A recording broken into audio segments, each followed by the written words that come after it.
The wind had a way of talking out on the high desert, whispering across the sagebrush like it knew every secret a man tried to bury. For 23 years, Buck Halden had listened to that wind every dawn and every dusk while graying fences, mending roofs, and drinking coffee thick enough to stain a man's soul. He'd been a cowboy his whole life, and retirement hadn't softened him.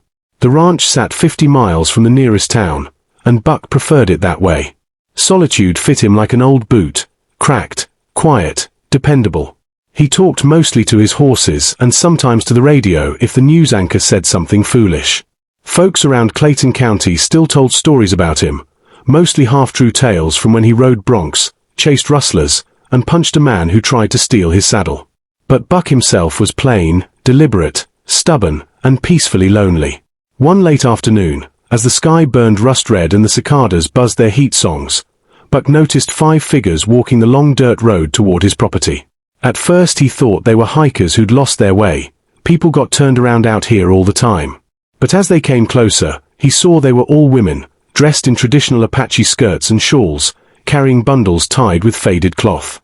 5 widows, he realized. He knew because he had met 2 of them before, years back at a tribal gathering he'd been invited to by a friend. They were older now, faces shaped by sun and grief, but their eyes were steady. He stepped off the porch, wiping his hands on a rag tucked in his belt. They stopped a few yards from him. The oldest, Clara Nantan, stepped forward. "Buck Halden," she said, her voice rough but warm. "We come asking for help." Buck nodded once. "What's happened?" Clara looked back at the others, then met his gaze. "Our homes are gone. Fire took them. We have nowhere to stay. We were told you have space, and you are a man who keeps his word." Buck blinked. His ranch was big, sure, but he'd never had 5 extra people here at once, much less 5 grieving women needing shelter.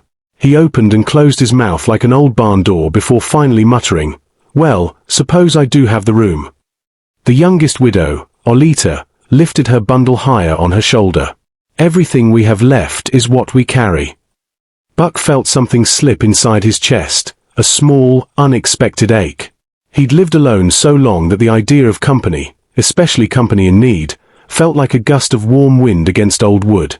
"Come on then," he said, jerking his head toward the house. "Ain't fancy, but it's dry and there's stew on the stove." The women exchanged relieved glances. As Buck led them inside, he felt the ranch shift around him, as if the place itself was waking up after years of quiet. That night, the once silent house hummed with soft voices, the sound of pots clinking, and the shy laughter of women who were trying to remember what it felt like to be safe. Buck lay awake longer than usual, staring at the ceiling. The desert wind rattled the windows. For the first time in years, he did not feel alone. Scene 2 began with the smell of fry bread. Buck woke before dawn, as he always did, but instead of the usual cold kitchen and bitter quiet, he found Clara rolling dough with determined hands while Alita tended a pan of sizzling oil. 2 of the other widows, Maria and Della, were sweeping the floor and rearranging shelves that hadn't been touched since Buck's wife passed 40 years earlier. The 5th widow, Irene, was watching a pot of beans warming on the stove. Buck stood there blinking, feeling like he'd walked into a stranger's house by mistake. "Morning, Buck," Clara said without looking up. "You all don't have to do all that," he said, rubbing his eyes. "This place has been fine." "This place," Maria replied, "was growing cobwebs big enough to catch a deer." Clara chuckled. Buck snorted. "It had personality." "It had dust," Della corrected, pointing her broom at him.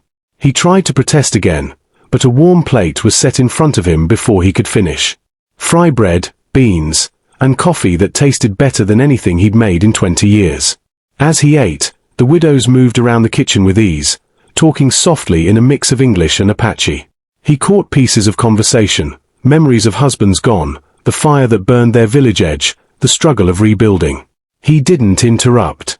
He didn't know how. The day unfolded in ways Buck didn't expect. Instead of doing his chores alone, he found Alita helping him feed the horses, asking questions about each one like they were old friends.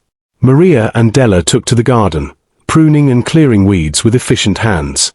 Irene started reorganizing the pantry, muttering about expired cans Buck didn't even know he owned. Clara followed him out to the field where he was repairing fence posts. She stood beside him, holding nails and tools, working in companionable silence. When he'd finished tightening a wire, she said, "You think we're a burden." Buck wiped his brow. "Did I say that?" "You didn't have to." He sighed. "I just ain't used to all this." Clara nodded. "We're not here to take your life apart, Buck. Just to rest long enough to build ours again." He studied her lined face, her steady posture, the strength that grief hadn't managed to shake. "You're welcome to stay as long as you need," he said quietly. Clara placed a hand on his arm. "We know. That's why we came." Days turned into weeks. The widows settled into the rhythm of ranch life as if they'd been born to it. Buck found himself talking more than he had in years, telling stories of his rodeo days, listening to theirs about husbands who'd hunted, farmed, danced, prayed, and passed on. At night the house glowed with lamplight and voices, weaving warmth through halls that had gone cold long ago. One evening, as the last orange light faded over the hills, Olita approached him on the porch. "We've been talking," she said, "about the future." Buck nodded slowly. "Suppose you'll want to head back once things are rebuilt." Olita smiled a little. "Maybe. But Clara thinks we should offer something in return for staying here.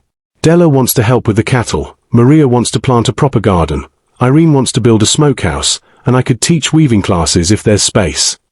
Buck scratched his jaw. "You don't owe me a thing." "Maybe not," she said softly. "But people heal faster when they're building something." Buck looked out over his land, the barns, the fences, the pastures that had grown too quiet over the years.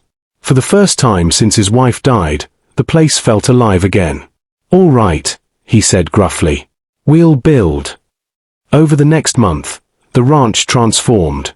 The once neglected garden burst into color. A new smokehouse took shape near the shed. Horses, even the stubborn ones, responded to the widow's calm voices. And Buck. He laughed more, talked more, listened more. Some nights he'd sit on the porch with Clara, both of them quiet, both watching the moon lift over the desert like a silver promise. One night she said, "Losing someone doesn't mean life stops.